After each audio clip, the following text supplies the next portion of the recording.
SSC জিডির result, running এবং ফিজিক্যালের যে date আছে এই সব বিষয় নিয়ে কিন্তু আজকের এই ভিডিওটা। প্রথমে আসি রেজাল্ট নিয়ে। এখন তোমাদের মনে সবারই প্রশ্ন আছে রেজাল্ট কবে আসবে। এখন দেখো রেজাল্টের যে বিষয়টা আছে, ইউটিউবে তোমরা প্রচুর ভিডিও পেয়ে যাচ্ছ রেজাল্ট এই ডেটে আসবে, রেজাল্ট 1-2 দিনের ভিতরে আসবে, যেরকম অঙ্কিত ভাটি স্যারও বলেছিল রেজাল্ট 1 সপ্তাহের ভিতরে চলে আসবে 21 তারিখের ভেতরে।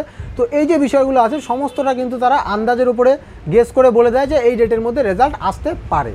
এবং এই রেজাল্টের পিছনে কিছু কারণ যেটা উঠে আসছে যে এত দেরি কেন হচ্ছে, সেখানে এসএসসি বোর্ড কিন্তু এইবার প্রচণ্ড পরিমাণে কড়া হওয়ার চেষ্টা করছে যাতে ভুয়ো ক্যান্ডিডেট ঢুকতে না পারে, এক জায়গার প্রার্থী যাতে আরেক জায়গার ডোমিসাইল নিয়ে ঢুকতে না পারে, সেই সব বিষয় নিয়ে কিন্তু প্রচণ্ড পরিমাণে স্ট্রিক্ট আছে এবছর এসএসসি বোর্ড। তো এবার দেখো তোমরা, এই কারণেই বলছি বোর্ড এখন স্ট্রিক্ট আছে, কারণ এর আগেও কিন্তু প্রচুর পরীক্ষার্থী কিন্তু এক একটা পরীক্ষার্থী অন্য স্টেটে গিয়ে পরীক্ষা দিয়েছে বা কোনো পরীক্ষার্থী 2-3টে করে পরীক্ষা দিয়েছে। তো এবারও কিন্তু সেরকম ঘটনা ঘটেছে এবং তাদের কাছে কিন্তু মেল যাওয়া অলরেডি শুরু হয়ে গিয়েছে যে তুমি 2টো পরীক্ষা কেন্দ্রের থেকে কেন তুমি এক্সামটা দিয়েছো সেটা ক্লিয়ারিফাই করো আমাদের কাছে। এই যে বিষয়গুলো আছে এই বিষয়গুলো জটিলতার মাঝেই হয়তো এসএসসি বোর্ড পড়ে আছে। তো সেটা ছাড়ো, রেজাল্ট কবে আসুক তোমরা অবশ্যই রানিং করতে থাকো। তো রেজাল্টের বিষয়ে তোমরা বুঝে গেলে কবে রেজাল্ট আসবে, তার আগে কিন্তু তোমাদের ফাইনাল অ্যান্সার কি আসবে। তো ফাইনাল অ্যান্সার কি না আসা পর্যন্ত রেজাল্ট আসবে না।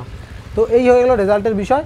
এবং রানিং যেটা আছে, রান কবে হতে পারে, পিএমটি, পিএসটি এবং ফিজিক্যাল কবে হতে পারে সেটা দেখো যেদিন রেজাল্ট দেবে তখনই কিন্তু ডেট, মানে রানিংয়ের যেটা ডেট আছে সেটা কিন্তু অ্যানাউন্সমেন্ট হয়ে যাওয়ার সম্ভাবনা প্রবল, মানে 99% সম্ভাবনা যে সেই যখন রেজাল্ট দেবে সেই দিন বা তার পরের দিনই কিন্তু ফিজিক্যালের যে ডেট আছে সেই ডেট কিন্তু তারা ঘোষণা করে দেবে।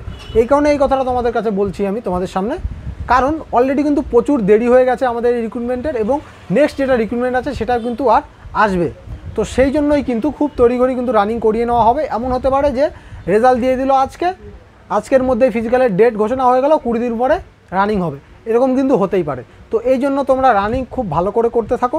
আর রানিং রিলেটেড তোমাদের যে কোনো সমস্যা হলে অবশ্যই আমার ভিডিওতে তোমরা কমেন্ট করে জানাও যে এই সমস্যা হচ্ছে, অবশ্যই আমরা সেটা ভালো মতো রিপ্লাই দেওয়ার চেষ্টা করব। এবং রানিং নিয়ে আমার ভিডিও বানানো আছে দেখো চ্যানেলের ভেতরে, সেটা অবশ্যই দেখো। এবং বহিরাগতদের কি করে তোমরা এবার হাঁটাবে আমাদের পশ্চিমবঙ্গ থেকে সেই নিয়েও ভিডিও বানানো আছে, সেটাও অবশ্যই তোমরা চ্যানেলে ঢুকে দেখে নাও। এবং কাট আপ রিলেটেডও ভিডিও আমাদের চ্যানেলে আছে এবং এসএসসি জিডি রিলেটেড প্রচুর ভিডিও কিন্তু আমরা বানিয়ে অলরেডি আপলোড করে দিয়েছি, সেগুলো অবশ্যই তোমরা দেখবে।